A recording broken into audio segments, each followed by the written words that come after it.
પપ્પા, આજે વરસાદ બહુ છે તો ખેડૂતોને નુકસાન પણ ઘણું થશે. આપણે તો મગફળી ઓછી છે પણ ઘણા લોકોને બાજરી અને મગફળી પલળે એનું શું થશે?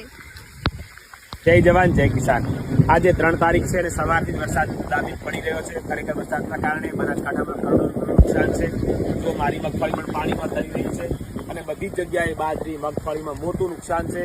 હજુ મગફળી તો 50% ઊભી છે, નવી વાવણી માત્ર 10% થઈ છે. આના કારણે બનાસકાંઠા અને ગુજરાતના ખેડૂતોને કરોડો રૂપિયાનું નુકસાન છે. સરકારને વિનંતી કરું છું મીડિયાના માધ્યમથી કે અમારા ખેડૂતોનું તાત્કાલિક ધોરણે સર્વે કરે અને ખેડૂતોને બનતી સહાય આપે. મીડિયાને પણ વિનંતી કરું છું 2 દિવસ માટે બીજા પ્રોગ્રામો આપવાનું રહેવા દેજો અને ખેડૂતને બતાવજો, જેના કારણે સરકારનું ધ્યાન દોરાય. તમે જો બીજી કોઈ ઘટના હોય તો બહુ હાઇલાઇટ કરો છો પણ ખેડૂતોની હાઇલાઇટ ઓછી થતી હોય છે.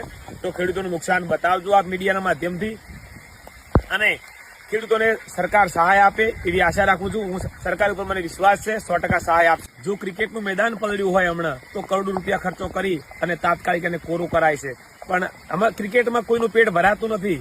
અને જો આ તો એક અન્નદાતા છે સાહેબ, અન્નદાતાના કારણે આજે લોકોનું પેટ ભરાય છે. તો ખરેખર અન્નદાતાને સપોર્ટ કરજો અને સરકારને ફરીવાર વિનંતી કરું છું.